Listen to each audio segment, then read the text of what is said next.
오늘은 서로의 은혜라는 점을 가지고 히브리서 10장 24절부터 25절까지 말씀을 좀 살펴봤으면 좋겠습니다. 오늘 본문은 서로라는 말로 시작을 합니다. 그런데 서로라는 말이 신약 성경에는 100번 이상 나옵니다. 그만큼 자주 등장을 하죠. 신약 성경에 보면 믿음이라는 단어가 240회 나옵니다. 그리고 소망이라는 단어가 50회 등장합니다. 그러니까 이 서로라는 단어가 소망이란 말보다 더 많이 신약 성경에 등장해요. 그만큼 이 서로라는 말은 신약 성경에서 비중 있게 다루고 있는 모습을 보게 됩니다. 그래서 어떤 신학자 같은 경우에는 이 서로라는 단어 안에 단어를 이렇게 설명해요. 신약교회의 정체성은 이 서로라는 말에 담겨 있다. 그만큼 이 서로라는 말이 우리 신약교회 성도에 가져야 될 가장 중요한 정체성 중에 하나라는 거죠. 또 다른 신학자는 이 서로라는 단어, 서로라는 명령이 바로 신약교회 윤리의 핵심이다. 신약교회 성도가 어떻게 살아야 되는지에 대해서는 이 서로라는 명령에 다 담겨져 있다. 이렇게 말합니다. 그만큼 서로라는 말은 성경에서 굉장히 중요합니다. 오늘 저는 여러분과 함께 이 서로라는 명령에 대해서 한번 살펴보길 원해요. 특별히 히브리서 10장 24절과 25절에 나온 이 서로라는 명령을 중심으로 우리가 어떻게 이 땅을 살아갈지에 대해서 함께 이야기를 좀 나눠봤으면 좋겠습니다. 첫 번째로 오늘 본문에서 알 수 있는 게 있어요. 그건 뭐냐면 모이기를 힘쓰라는 거예요. 뭘 하라고요? 모이기를 힘쓰라. 우리 오늘 본문의 24절과 25절 말씀을 같이 한번 읽어보면 좋을 것 같습니다. 같이 읽도록 하겠습니다. 서로 돌아보아 사랑과 선행을 격려하며 모이기를 패하는 어떤 사람들의 습관과 같이 하지 말고 오직 권하여 그날이 가까움을 볼수록 더욱 그리하자. 오늘 본문에 보면 뭐라고 명령하냐면 너희가 마지막 때가 가까울수록 더욱 모이기를 힘써라 라고 이야기하는 모습들을 보게 됩니다. 그런데 오늘 본문이 주고자 하는 의미를 좀 더 잘 알기 위해서는 그 당시 이 말씀이 쓰여진 배경을 이해할 필요가 있어요. 당시 초대교회 성도들은 예수님을 믿는다는 이유만으로 심한 핍박과 박해를 받았습니다. 당시 로마에서는 기독교를 합법적인 종교로 인정하지 않았어요. 물론 로마가 다신사회이고 다양한 로마 내에 종교들이 있었고 그 종교들을 믿는 걸 자유롭게 믿게 했지만 기독교만은 합법적인 종교로 인정하지 않았어요. 왜냐하면 유대교인들이 기독교를 싫어했기 때문에 유대교인들 환심을 얻기 위해서 기독교를 인정하지 않은 거예요. 그러다 보니까 로마 사회에서 기독교가 합법적인 종교로 인정받지 못하니까 예수님을 믿게 되면 겪게 된 어려움들이 적지 않았습니다. 상인조합에서 쫓겨나서 경제적 손실을 입기도 하고 때로는 심하게는 공동체에서 쫓겨나고 심하게는 감옥에 잡혀 갇히기도 했어요. 게다가 초대교회에서는 예수님을 믿는다는 이유만으로 사자굴에 끌려가서 순교를 당하기도 했습니다. 이렇게 예수님을 믿는다는 사실 자체로 너무나 많은 핍박과 어려움이 있다 보니까 초대교회 성도들의 신앙이 흔들리기 시작했어요. 특별히 일부 사람들은 다시 유대교로 돌아갈까라는 유혹을 받게 됐어요. 왜냐하면 유대교는 합법적인 종교였기 때문에 유대교를 믿으면 어떤 핍박을 받지도 않았기 때문이에요.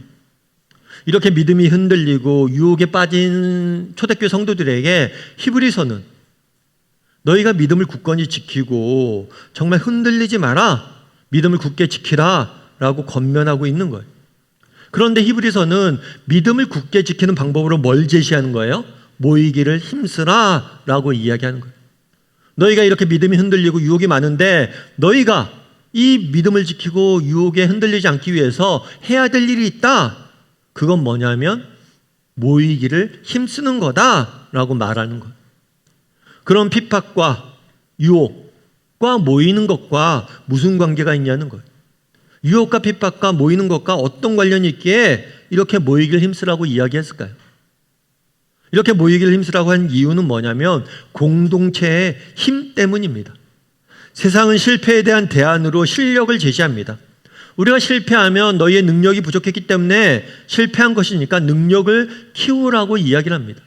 하지만 하나님께서는 실패에 대한 대안으로 공동체를 주셨습니다. 우리가 때로는 실패하고 때로는 역경과 고난과 어려움들이 있겠지만 너희가 공동체와 함께 한다면 이겨낼 수 있을 것이다. 그래서 너희가 지금 지치고 힘들지만 더욱 모이기를 힘쓰라 라고 권면하고 있는 거예요. 여러분, 실제로 미국에 있는 버지니아주 대학교의 제임스 코인 연구팀에서는, 교수의 연구팀에서는 어떤 실험을 했냐면 찬물에 손 담그기 실험을 했습니다. 얼음물에 손을 담그는 거예요. 그런 다음에 얼마나 오래 버티는지 측정을 한 거죠. 그런데 어떤 결과가 나왔냐면 찬물에 혼자 손을 담그고 버티고 있습니다. 이럴 때보다 주변의 친구가, 또 주변의 배우자나 주변에 가까운 사람이 손을 잡아주거나 옆에서 응원을 해줄 때 훨씬 더 고통을 덜 느끼고 오래 견딜 수 있다는 사실을 발견했어요. 심지어 스탠포드 대학교에서는 이 찬물에 손을 넣고 견디는데 친구의 사진을, 가족의 사진을 보여줬어요. 그런데 이 사진을 보는 것만으로도 고통을 덜 느끼고 더 잘 버틴다는 연구 결과를 발견하게 됐어요. 무슨 얘기입니까? 정말 고통을 견디는데, 고통을 이겨내는데 뭐가 중요하다는 거예요? 공동체가 중요하다는 거예요. 우리가 공동체와 함께 할 때 우리는 고난과 역경을 이겨낼 수 있다는 거예요. 그날에 왜 너희가 그렇게 힘들고 지칠수록 너희가 그렇게 사는 게 힘드는데 왜 모이길 힘쓰라 라고 이야기할까요? 너희가 모여서 함께 한다면 그 어려움들을 너희가 이길 수 있기 때문이다 라고 말하는 거예요. 여러분, 하버드 대학교를 아시죠? 하버드 대학교는 굉장히 유명한 대학교죠. 세계에서 제일 유명한 대학교 중에 하나죠. 그런데 이 하버드 대학교에서 가장 오랫동안 한 연구가 있어요. 그 하버드 대학교에서 가장 오랫동안 연구한 연구가 뭐냐면, 주제가 뭐냐면 인간의 행복에 대한 연구예요. 도대체 인간은 언제 행복을 느끼냐는 거예요. 이 연구를 무려 75년 동안 했습니다. 75년 동안 750명의 사람들을, 700명이 넘는 사람들의 인생을 추적 관찰한 거예요. 그래서 이 연구팀에서 내린 결론이 뭐냐면, 이 연구의 책임자인 로버트 윌든건 이렇게 이야기합니다. 연구 결과 진정한 행복은 부와 명성, 높은 성취가 아니라 좋은 관계에서 얻어짐을 발견했다. 뭐라고요? 진정한 행복은 부, 명성, 성취 이런 것들이 아니라 좋은 관계에서 얻어짐을 발견했다는 거예요. 인간은 언제 행복합니까? 물론 많은 것들을 가지면 행복합니다. 인간이 언제 행복합니까? 명성을 쌓으면 행복합니다. 인간이 언제 행복합니까? 많은 성취를 이루면 행복합니다. 그런데 진짜 우리가 조사해 보니까 그런 곳에 없다는 거예요. 진정한 행복은 좋은 관계에서 얻어짐을 발견했다는 거예요. 특별히 얼마나 많은 사람들이가 아니라 얼마나 깊은 관계를 맺고 있느냐가 중요하다는 결론을 내렸다는 거예요. 많은 사람들이 인기 있는 거, 그건 중요한 문제가 아니라는 거예요. 내가 정말 한두 사람이라도 정말 깊이 있게 관계를 맺는다면 뭘 할 수 있다는 거예요? 우리는 행복을 얻을 수 있다는 거예요. 여러분, 오늘 본문에서 성경은 모이기를 힘쓰라 라고 이야기합니다. 그런데 이것은 의무나 책임에 대한 이야기가 아니에요. 우리가 이것들 꼭 해야 된다라는 의무와 책임에 대한 이야기가 아닙니다. 이거는 특권과 선물에 대한 이야기예요. 왜 모이기를 힘쓰라고 이야기합니까? 공동체와 함께 할 때 우리는 고난과 역경을 이겨낼 수 있기 때문입니다. 공동체와 함께 할 때 인생의 참된 기쁨과 만족, 의미를 발견할 수 있기 때문이에요. 왜냐하면 행복은 관계에 있기 때문입니다. 그날에 왜 모이기를 힘쓰라고 이야기합니까? 그것은 의무나 책임에 대한 이야기가 아닙니다.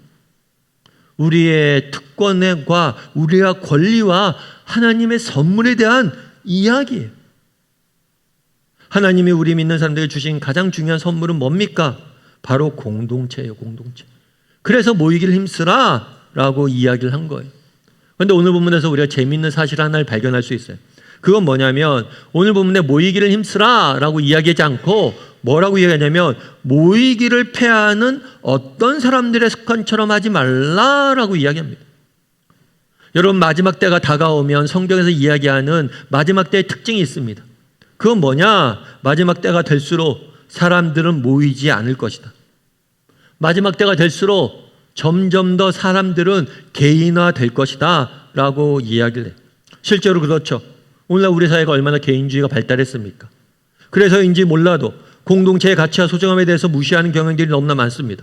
결혼도 하지 않고 이웃과 왕래하지도 않고 같은 학교 같은 반을 다녀도 서로 얼굴도 모르고 고립된 섬처럼 살아가는 경우가 많아요. 그리스도인들도 마찬가지죠. 신앙생활을 해도 나홀로 신앙생활을 하는 경우가 너무 많습니다. 하지만 그러지 말라는 거예요. 세상이 그렇게 변하지만 너희는 그러지 말라는 거예요. 여러분, 테레사 수녀를 아마 아실 거예요. 테레사 수녀가 인도 캘커타에서 빈민들, 가난한 자들, 병든 자들을 돕느라고, 버려진 자를 돕느라고 평생을 헌신했습니다. 그런데 한 번은 누가 찾아왔어요. 찾아와서, 기자가 찾아와서 물은 거예요. 테레사 수녀한테. 테레사 수녀님, 어떻게 이렇게 불쌍한 사람들을 돕게 되었습니까? 라고 물었어요. 어떻게 이렇게 불쌍한 사람들을 돕게 되었습니까? 그랬을 때 테레사가 뭐라고 얘기했냐면, 불쌍하다고요? 누가 불쌍합니까? 이 사람들이 불쌍합니까? 이 사람들이 병 걸려서 불쌍합니까? 이 사람들이 먹을 게 없어서 불쌍합니까? 아니요. 내가 보기에 진짜 불쌍한 사람들은 당신 서구인입니다. 그럼 왜 서구인들이 불쌍합니까? 당신들은 지금 외로움에 굶주려 죽어가는 당신들이 더 불쌍합니다. 서구 사회가 개인주의가 발달하면서 점점 혼자 고립된 섬처럼 살아가고 개인주의가 발달하면서 외로움 속에 죽어가는 당신들이 제일 불쌍한 사람이다 라고 말한 것. 여러분 페이스북을 아실 거예요. 페이스북을 만든 마크 저크버그는 뭐라고 이야기하냐면 미국인들이 평균적으로 친구가 3명밖에 되지 않는데, 자기가 조사해 보니까 미국인들이 친구가 3명밖에 없대요. 그래서 자기가 페이스북을 왜 만들었냐? 친구를 만들어주기 위해서 만들었다. 하지만 페이스북에서 친구를 사귄다고 정말 그 외로움이 사라집니까? 페이스북에 친구가 1000명, 2000명, 3000명 이렇게 된다고 친구가 사라집니까? 인스타에 좋아요를 100개 받는다 해서 내가 외롭지 않습니까? 아니요. 그런 건 다 피상적인 관계예요. 그런 것들로 인해서 우리의 외로움이 사라지지 않아요. 여전히 우리 사회에는 외로움에 굶주리고 외로움에 죽어가고 있는 사람들이 너무 많습니다. 영국의 사상가 노리나 허츠라는 분은 고립의 시대란 책에서 외로움을 우리 시대의 최악의 전염병이라고 이야기를 해요. 그리고 이분이 재밌는 사례 하나를 이 책에 소개해요. 어떤 사례냐면 일본에 가면 일본에 이제 요즘 일본이 고령사회가 됐잖아요. 고령사회가 됐는데 일본의 노인들 중에서 범죄를 저질러서 감옥에 들어가는 사람들이 있대요. 범죄를 저질 이유가 없는데 작은 범죄를 저질러서 감옥이 들어가요. 왜 들어갈까요? 외로워서 들어간대. 감옥에 가면 동료들, 감옥에 있는 죄수들, 동료들이 있기 때문에 외로워서 내가 죄를 짓고 감옥에 들어간다. 얼마나 외로웠으면 죄를 짓고 감옥에 들어갈 정도로 외로움에 시달리고 있냐는 거예요. 그러면서 우리 시대의 가장 큰 병은 외로움이다 라고 이야기를 했습니다. 여러분 그날에 왜 모이기를 힘쓰라 라고 이야기를 했을까요? 왜 너희는 정말 모이기를 패한 어떤 사람들처럼 하지 말고 모이기를 힘쓰라 이야기했을까요? 앞서 얘기했던 것처럼 이것은 의무나 명령에 대한 얘기가 아니에요. 이거는 선물에 대한 이야기입니다. 우리가 함께 모일 때, 우리가 정말 서로에게 깊은 관계를 맺을 때 우리는 뭘 할 수 있는 거예요? 참된 인생의 기쁨을 맛보고 또 뭐 할 수 있는 거예요? 정말 고난과 역경을 이겨낼 수 있는 거예요. 이런 점에서 한번 돌아봤으면 좋겠어요. 난 얼마나 공동체의 소중함을 깨닫고 있는 사람인가? 난 얼마나 모이기를 힘쓰는 사람인가? 정말 공동체의 소중함들을 깨닫고 정말 모이기를 힘쓸 줄 아는 그런 사람이 되었으면 좋겠어요. 신앙에 있어서 공동체는 필수입니다. 정말 공동체 가운데 믿음을 가질 줄 아는 저나 여러분이 되기를 주님으로 소원합니다. 우리 옆 사람에게 인사했으면 좋겠습니다. 모이기를 힘씁시다. 한 번 더 인사할까요? 공동체가 능력입니다. 오늘 본문의 첫 번째로 알 수 있는 건 뭐냐면 모이기를 힘쓰라는 거예요. 두 번째로 알 수 있는 건 뭐냐? 서로 돌아보라는 거예요. 서로 돌아보아. 우리 24절과 25절 말씀을 다시 한번 읽어보면 좋을 것 같습니다. 같이 읽겠습니다. 서로 돌아보아 사랑과 선행을 격려하며 모이기를 패하는 어떤 사람들의 습관과 같이 하지 말고 오직 권하여 그날이 가까움을 볼수록 더욱 그리하자. 서로 돌아보라라고 명령하고 있습니다. 이 돌아보다라는 말은 뭐냐면 이렇게 뒤로 이렇게 돌아보다 이런 의미가 아니에요. 상대방의 삶에 깊은 관심을 갖고 주의를 기울이다라는 의미예요. 어떤 의미예요? 상대방의 삶에 깊은 관심을 갖고 주의를 기울이다, 이런 의미가 돌아보다예요. 특별히 이 돌아보다라는 단어는 어디서 나왔냐면 목자가 양떼를 돌볼 때 하는 단어예요. 이 돌아보다 똑같이 쓰이는 거예요. 목자가 양떼를 돌볼 때. 목자가 양떼를 돌볼 때 어떻습니까? 여러분, 양은 말을 못 하잖아요. 그러니까 양이 행동이 이상해요. 그럼 제가 왜 저렇게 행동하지? 살피죠. 뭐 배가 고픈가? 아픈가? 뭐가 부족한 게 없나? 이렇게 꼼꼼히 살핍니다. 이것이 바로 돌아보는 거예요. 사실 그 당시에 대부분의 사람들은 목축업이나 농업에 정사를 했어요. 그래서 서로 돌아보아 라고 이야기하면 이 의미를 딱 알아요. 우리가 양떼 돌볼 때 그렇게 하는 거지. 그런데 우리는 사실은 목축업을 목자라서 양을 돌본 적이 없어서 이런 경험을 못하죠. 그럼 우리 오늘날로 표현하면 어떤 게 있을까요? 정말 요즘 애완견들을 많이 키우잖아요. 애완견들도 말을 못하죠. 그렇다니까 애완견이 상태가 이상하면 얘가 왜 이런가 이렇게 살피죠. 또 우리 어떨 때 이런 경우에 돌아보는 게 어떤 경우예요? 우리 아기들도 마찬가지죠. 아이들도 어렸을 때 울기밖에 못하잖아요. 참 놀라운 건 뭐냐면 애가 울어요. 우는데 아내는 잘 알더라고요. 왜 우는지. 근데 저는 왜 우는지 아무리 봐도 모르겠어요. 배고픈 건지 똥 싼 건지 뭐 알 수가 없는데 딱 알더라고요. 아내는 왜 알까요? 하루 종일 돌아봤으니까. 아이의 상태를 살피고 아이의 상태를 아니까 아는 거. 너희가 그런 관계가 돼야 된다는 거예요. 너희의 삶을 그렇게 돌아볼 수 있어야 된다는 거예요. 하나님은 우리를 공동체 가운데로 부르셨습니다. 정말 우리가 서로의 삶을 돌아보길 원하세요. 그래서 우리는 서로의 삶을 돌아볼 수 있어야 됩니다. 그러면 우리는 어떻게 서로의 삶을 돌아볼 수 있을까요? 우리 사도행전 2장 46절 말씀을 같이 한번 읽어보면 좋을 것 같습니다. 같이 읽도록 하겠습니다.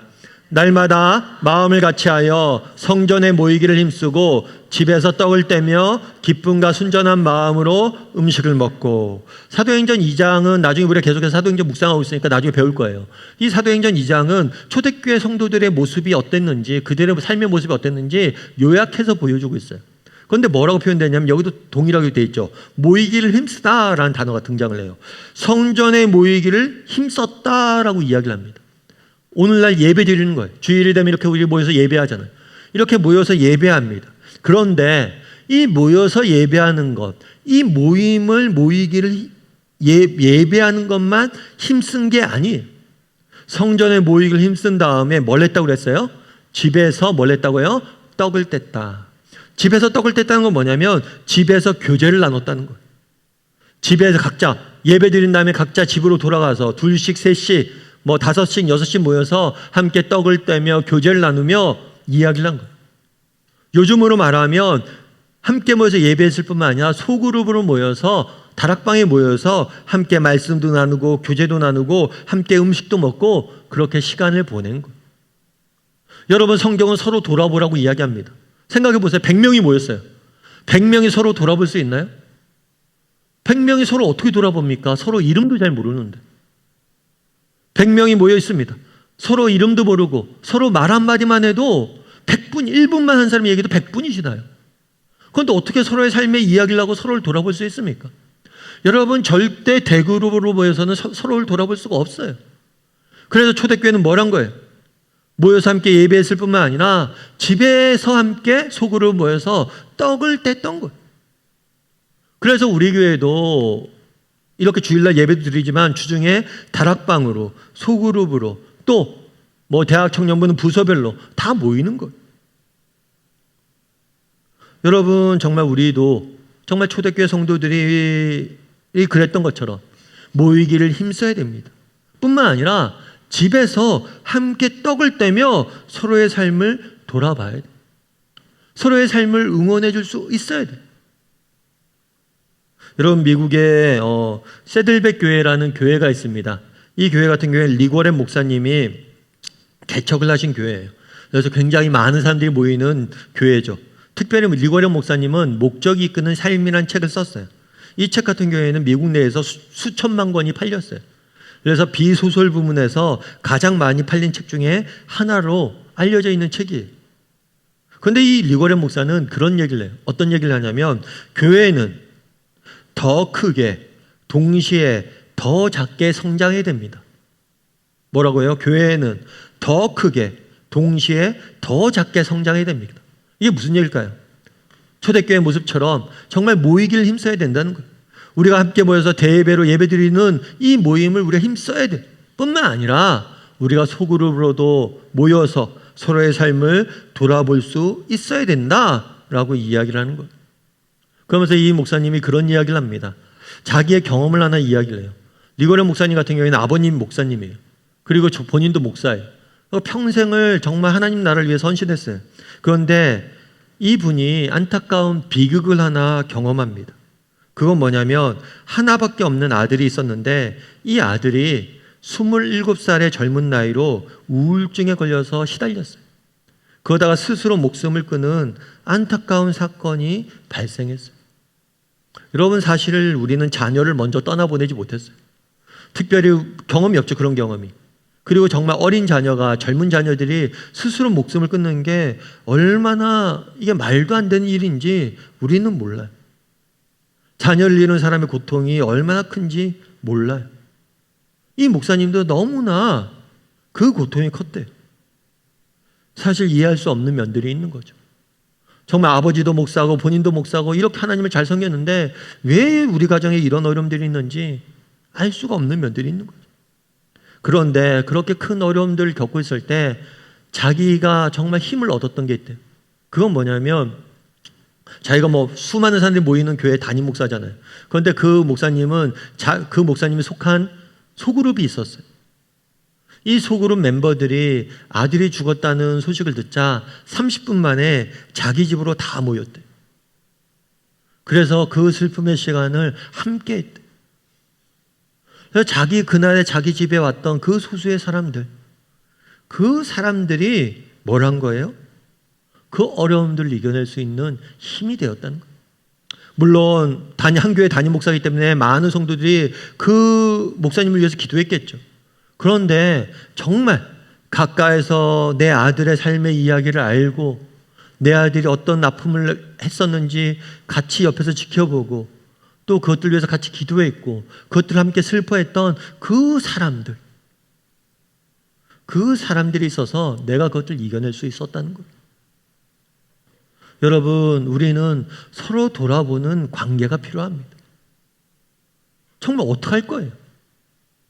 정말 내 삶을 깊이 관심 가지고 내 삶의 이야기를 들어주고 서로를 위해서 기도해주는 사람 없이 이 험한 세상을 어떻게 살 거예요? 성경은 이야기합니다. 서로의 삶을 돌아보라고. 왜 이야기합니까? 이것은 의무나 명령의 이야기가 아니에요. 너희가 도대체 어떻게 살려고 그러냐? 이 험한 세상을. 바라기는 우리가 정말 서로 돌아보는 그런 관계가 되었으면 좋겠어요. 우리 다음의 식구들이 서로의 삶을 진심으로 돌아보는 그런 관계가 되었으면 좋겠어요. 서로의 삶에 대해서 관심을 갖고 서로를 위해서 기도해주고 서로의 이야기를 들어줄 수 있는 그런 관계가 되었으면 좋겠어요. 특별히 우리 다락방이, 우리 교회에서 모이는 다락방들이 그런 공동체가 되었으면 좋겠습니다. 그래서 바라기는 우리 교회가, 우리 다락방이, 우리 부서가 이렇게 서로의 삶을 돌아보는 사람들이 모인 공동체가 되었기를 주님의 이름으로 소원합니다. 우리 옆 사람에게 이렇게 인사합시다. 서로 돌아봅시다. 한 번 더 인사까지. 내가 당신을 돌아보겠습니다. 함께 있다고 돌아보는 게 아니에요. 진심으로 관심을 갖고 삶을 돌아봐야 돼요. 마지막으로 서로 돌아볼 뿐만 아니라 오늘 보면서 알 수 있는 건 뭐예요? 격려예요. 격려하라. 우리 다시 한번 24절부터 25절 말씀을 다시 한번 읽어보면 좋을 것 같습니다. 우리 다시 한번 24절부터 25절까지 말씀을 읽도록 하겠습니다. 서로 돌아보아 사랑과 격려하며 모이기를 패하는 어떤 사람들의 습관과 같이 하지 말고 오직 권하여 그날의 가까움을 볼수록 더욱 그리하자. 우리가 서로 돌아본 다음에 뭘 하라고 그러냐면 서로 돌아보는 목적이 있어요. 여러분, 서로 돌아보는 목적이 그런 게 되면 안 되겠죠. 서로 돌아본 다음에 남의 비밀을 알아낸 다음에 뭘 하는 거예요? 알리고 뭐 이런 것들을 즐거워하고 아유 저 사람 저렇대 이렇게 하면 돼야 안 돼요. 그래서 어떤 경우는 그런 경우가 있더라고요. 기도 제목 내놓는 게 두렵다고. 사람들이 입방아 올릴까 봐. 여러분, 우리가 서로 돌아보는 이유는 뭐예요? 서로 뭘 하기 위해서? 격려하기 위해서. 서로 격려하라는 거예요. 격려. 그런데 이 격려하다라는 단어가 재밌는 단어예요. 이 격려하다는 단어가 원어적 의미를 살리면 자극하다, 불을 붙이다 이런 의미예요. 자극하다, 불을 붙이다. 여러분, 이런 장작불, 모닥불을 피워본 적 있으세요? 아마 피워본 적이 다 있을 거예요. 근데 피울 때 여러분도 한번 보세요. 모닥불이 이렇게 피워져 있습니다. 그럼 나무가 활활 타고 있어요. 그런데 그 나무를 하나 이렇게 딱 빼면 어떻게 될까요? 나무를 하나 딱 빼보세요, 여러분. 그럼 이게 활활 탈까요? 처음에 잠깐 타고 금방 꺼집니다. 그 나무는 타지 않아요. 여러분, 아무리 건조를 잘하고 아무리 잘 탈 수 있는 조건을 가진 나무라도 혼자 불 지르면요 절대 타지 않습니다. 그런데 정말 서로가 붙어 있을 때 활활 타는 거예요. 이게 격려하다는 단어예요. 너희가 혼자 있으면 너희는 넘어질 수밖에 없다는 거예요. 혼자 있으면 너희는 쓰러질 수밖에 없다는 거예요. 사랑과 선행을. 정말 우리가 믿는 사람으로서 세상 속에 살아가야 됩니다. 그런데 나 혼자 어떻게 살아갑니까? 여러분, 나 혼자 이번 주 기도 좀 열심히 해야지 결단한다고 안 돼요. 기도요. 그런데 내 주변에 함께 기도하는 사람이 있고 내가 기도할수록 격려하는 사람이 있고 그래 넌 해줄 수 있어. 넌 할 수 있을 거야 라고 응원해 주는 사람이 있을 때 우리는 뭘 할 수 있는 거예요? 그 사랑과 선행을 지속할 수 있는 거예요. 결국에 여러분, 인생의 가장 큰 문제는 무엇입니까? 이 한 사람이 없는 거예요. 내 삶을 진심으로 응원하고 나를 격려해 줄 수 있는 한 사람이 없는 거예요. 여러분, 왜 우리가 넘어집니까? 왜 우리가 실패합니까? 왜 우리가 용기를 잃습니까? 왜 삶에 정말 가치를 잃어버립니까? 여러분, 격려할 수 있는 한 사람만 있다면 우리는 결코 넘어지지 않아요. 우리의 문제는 뭡니까? 격려할 수 있는 한 사람이 없는 거예요. 저는 결혼할 때, 주례를 할 때 늘 강조하는 게 그겁니다. 부부란 어떤 존재냐? 마지막까지 응원하는 사람이, 마지막 최후의 1인, 내 삶을 지지하고, 내가 회사에서 잘린다 할지라도 내 삶을 지지하고, 내가 정말 어디에도 세상 사람들 넌 포기해, 너 인생 끝났어 해도 아니야, 넌 꿈 꿔도 돼. 내 꿈을 응원하고 지지하고 격려하고 당신이 최고야 말해줄 수 있는 사람이 필요한 거예요. 그게 부부고 그런 게 격려예요. 저는 우리 교회 공동체가 그런 공동체가 되었으면 좋겠어요. 여러분, 세상 사는 게 얼마나 힘듭니까? 세상에서 얼마나 힘들게 살다가 이곳에 나왔어요. 그런데 교회에 나와서, 다락방에 나와서 그래 괜찮아, 할 수 있어, 꿈꿀 수 있어, 서로의 삶을 진심으로 응원하고 격려해주는 그런 공동체가 되었으면 좋겠어요. 그래야지 살 수 있는 거잖아요. 그럼 어떻게 우리가 이렇게 할 수 있습니까? 서로 격려하라. 서로에게 그런 사람이 되주기로 결단하십시오. 내가 당신의 인생을 끝까지 응원하겠습니다. 제가 당신의 인생을 끝까지 격려하겠습니다. 우리가 결단했으면 좋겠어요. 그리고 서로를 이렇게 응원했으면 좋겠어요. 그랬을 때 하나님께서 우리 공동체를 통해서 일하실 줄 믿습니다.